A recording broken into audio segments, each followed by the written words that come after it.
Good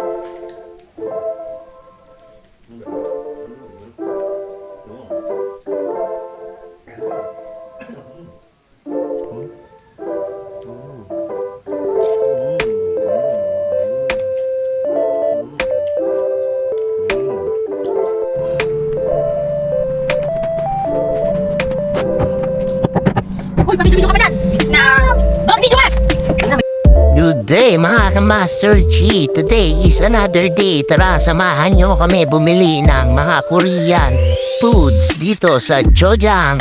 So pag pumunta po kayo dito sa store na to, lahat ng mga kailangan nyo yan dito na.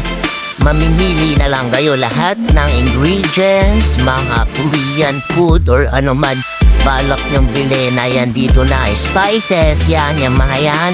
So, murang-mura lang po yan, yung mga pang shabu-shabu. Andyan din po mga meatballs, meat crabs, lahat nandyan. Magsisawa po kayo mamili dito kasi lahat ng kailangan nyo andito na. At kung balak nyong pumutrip, pumunta lang kayo dito along Kamakam Street. Ayan po, namimili po ko ngayon ng mga gagamitin namin pang Samji dahil sa malamig na panahon ngayon at maulan-ulan. Hi, tara! Samahan nyo ko ngayon sa vlog kong ito. At saka nga po pala, meron din mga Korean noodles dito. At yan, nagbabayad na mo. At pagkatapos niyan, tara na, umuwi na tayo para makapag-mukbang na at makakain na. Nagugutom na kasi ako, anong oras na rin na yan. Yung anak ko, yung baby ko, sasakay na sa sasakyan. At ako'y sasakay na rin. Tara na mga kachi. At pagka-uwi ko, tinignan ko may pata pa pala dito. Balak ko rin kasi magluto Samji plus pata. At ito na nga pala yung mga karneng gagamitin natin pang samgyupsal. Kagabi ko pa yan ginawa. At tatagta rin doon na yan. At habang wala kang ginagawa, panoodin nyo ang video na to. Pero nirikaduhan ko na rin po pala yung mga kailangan gawin.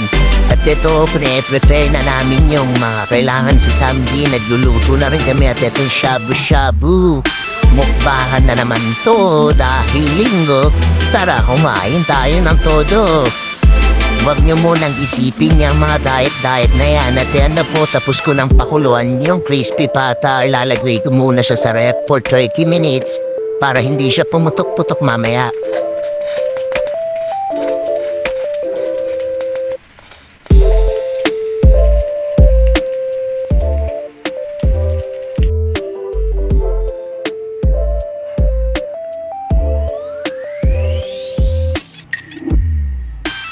So yun na mga kaibigan, gayunin na natin itong crispy pata.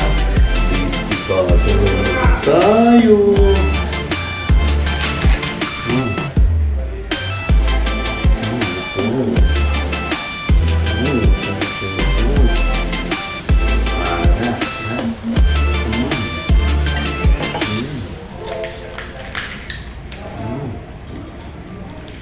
Ano ba? Ano? Đúng.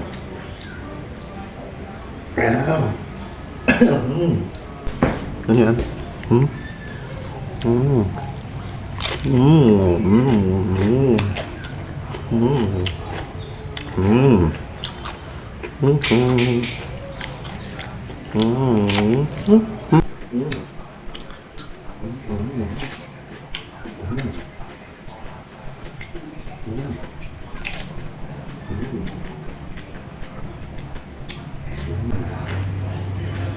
Sarap. Sobrang sarap. Sarap.